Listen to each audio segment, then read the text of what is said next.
বিসমিল্লাহির রহমানির রহিম। প্রিয় শিক্ষার্থীবৃন্দ, কেমন আছো তোমরা? আশা করি ভালো আছো। আমার আজকের ক্লাসে তোমাদের স্বাগতম। আজকের আলোচনার বিষয় দিওয়ানি ও দ্বৈত শাসন ব্যবস্থা। শিক্ষার্থীরা, আমরা প্রায় বলে থাকি আঙুল ফুলে কলা গাছ এবং অস্থি চর্মসার। আজকের আলোচনার মাধ্যমে এই আপ্তবাক্যের সার্থক প্রয়োগ আমরা দেখতে পাবো। একই সাথে জানতে পারবো দিওয়ানি কী, দ্বৈত শাসন কী ও কেন সৃষ্টি হয়েছিল এবং এর পরিণতিই বা কী হয়েছিল। আর হ্যাঁ, তোমরা যারা আমার চ্যানেলে নতুন, তোমাদের চ্যানেলটি সাবস্ক্রাইব করার অনুরোধ জানাচ্ছি। চলো তাহলে প্রথমে জানি দিওয়ানি কী। শিক্ষার্থীবৃন্দ, মুঘল আমলে রাজস্ব নির্ধারণ, আদায় ও ব্যয় সংক্রান্ত কার্য সম্পাদনকারী দপ্তরকে দিওয়ানি বলতো। সংক্ষেপে অর্থ ব্যবস্থাপনা দপ্তর দিওয়ানি নামে পরিচিত ছিল। দিওয়ানির প্রধানকে দিওয়ান বলা হতো। 1765 সালের 12ই আগস্ট লর্ড ক্লাইভ মুঘল সম্রাট দ্বিতীয় শাহ আলমের কাছ থেকে এলাহাবাদ চুক্তি সম্পাদন করে বাংলা, বিহার, উড়িষ্যার দিওয়ানি লাভ করেন। চুক্তির শর্ত ছিল বার্ষিক 26 লক্ষ সিক্কা টাকা দিল্লির সম্রাটকে এবং 53 লক্ষ সিক্কা টাকা বাংলার নবাবকে নিজামত শাসনের জন্য দিতে হবে। এখানে প্রশ্ন আসে, কোম্পানি কেন দিওয়ানির দায়িত্ব নিল? উত্তর খুব সহজ। দিওয়ানির মধ্যে কোম্পানির বহুবিধ সুবিধা লুকায়িত ছিল। যেমন, এখন থেকে কোম্পানি বাংলার নবাবের সমমর্যাদা পেল, কারণ সুবাদার ও দিওয়ান সমমর্যাদার পদ ছিল। আর তাই কোম্পানি বাংলার শাসন ব্যবস্থার সমান অংশীদার হয়ে গেল। অর্থাৎ কোম্পানি বাংলার আইনসম্মত শাসকে পরিণত হলো। দ্বিতীয়ত, কোম্পানির বিনাশ্রমে বিপুল পরিমাণে অর্থ উপার্জনের দ্বার উন্মোচিত হলো। সম্রাট ও নবাবকে নির্ধারিত অর্থ প্রদানের পর বাকি টাকা কোম্পানির থেকে যায়। কত টাকা হতে পারে অনুমান করতে পারো? সেই টাকা লর্ড ক্লাইভের দেওয়া এক হিসাব অনুযায়ী সেই টাকা ছিল 12 কোটি টাকা। যেহেতু কোম্পানির মূল লক্ষ্য ছিল যেভাবেই হোক টাকা উপার্জন করা, তাই এত বড় লাভের একটি বিষয় কোম্পানি হাতছাড়া করতে চায়নি। অতএব শিক্ষার্থীরা বুঝতে পেরেছ কোম্পানি কেন দিওয়ানির দায়িত্ব নিয়েছিল। এবার দেখি দ্বৈত শাসন কী। সহজে বললে দুইজন বা দুই পক্ষের একত্র শাসনকে দ্বৈত শাসন বলেন। আর বাংলার ইতিহাসে দ্বৈত শাসন বলতে 1765 সাল হতে 1772 সাল পর্যন্ত বাংলার দিওয়ান, ইস্ট ইন্ডিয়া কোম্পানি ও মুঘল সুবাদারের বিশেষ ধরনের যৌথ শাসনকে বোঝায়। আর এই জন্যে দ্বৈত শাসন ব্যবস্থাটি ইঙ্গ মুঘল যৌথ শাসন নামেও পরিচিত। দ্বৈত শাসন একটি অভিনব শাসন ব্যবস্থা যেটা রবার্ট ক্লাইভ সৃষ্টি করেছিলেন। এটি এমন একটি ব্যবস্থা যেখানে বাংলার রাষ্ট্রীয় কার্যাবলী দুই ভাগে ভাগ করে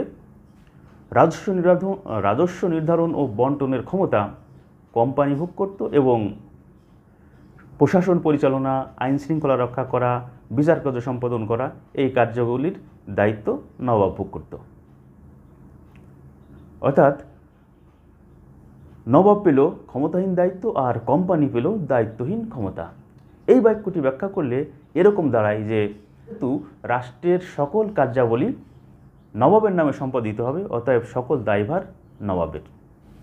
অন্যদিকে অর্থ ব্যবস্থাপনার নিয়ন্ত্রণ সহ সকল কলকাঠি নাড়ার প্রকৃত ক্ষমতা ছিল কোম্পানির হাতে। পিছন থেকে নিয়ন্ত্রণ করার কারণে কোম্পানির কোনো দায় ছিল না।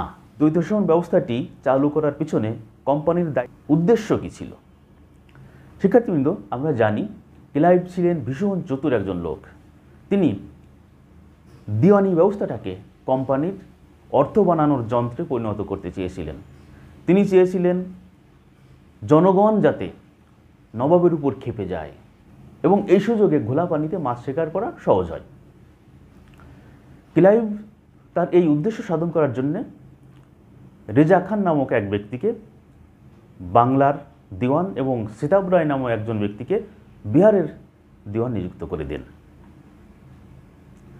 এবং একই সাথে এদেরকে দিয়ে বছর বছর কর বাড়ান এবং নবাবের নিজামত শাসনের খরচ বছর বছর কমাতে থাকেন।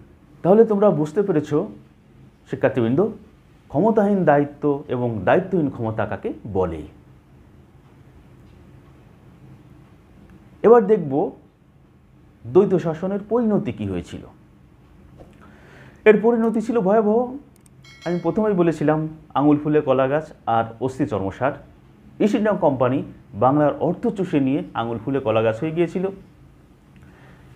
একটি উদাহরণ দিয়ে দিই, মাত্র কয়েক বছরের ব্যবধানে পূর্ণিয়া জেলার রাজস্ব 4 লক্ষ টাকা থেকে বেড়ে 25 লক্ষ টাকায় পরিণত হয়। অন্যদিকে নবাবের নিজামত খরচ 53 লক্ষ টাকা থেকে কমে 16 লক্ষ টাকায় নেমে আসে। তাহলে শিক্ষার্থীবৃন্দ বুঝতে পারছো কোম্পানির লাভের পরিমাণটা কেমন ছিল। দ্বিতীয়ত, বাংলা নবাব কোম্পানির বেতনভুক্ত কর্মচারীতে পরিণত হয়, কেননা নবাবের বেতন ভাতা ও নিজামত শাসনের ব্যয় কোম্পানির মর্জির উপর নির্ভর করত। তৃতীয়ত, সুবার আইন শৃঙ্খলা ভীষণ অবনতি হয়, কারণ কোম্পানি এটাই চেয়েছিলেন। চতুর্থত, দ্বৈত শাসন ব্যবস্থার ভয়াবহ পরিণতি হলো মহাদুর্ভিক্ষ, যা ইতিহাসে 76-এর মন্বন্তর নামে পরিচিত। বাংলা তথা ভারতবর্ষের ইতিহাসে স্মরণকালের ভয়াবহতম দুর্ভিক্ষ ছিল এটি। বাংলা 1776 সালে এবং খ্রিস্টীয় 1770 সালে এই দুর্ভিক্ষ ঘটে। তবে কোম্পানি দুর্ভিক্ষ নিবারণের কোনো ব্যবস্থা না নেয় এবং কঠোরভাবে কর আদায় অব্যাহত থাকায় অনাহারে অর্ধাহারে বাংলার 1 কোটি মানুষ বা 1/3 মানুষ মৃত্যুবরণ করে।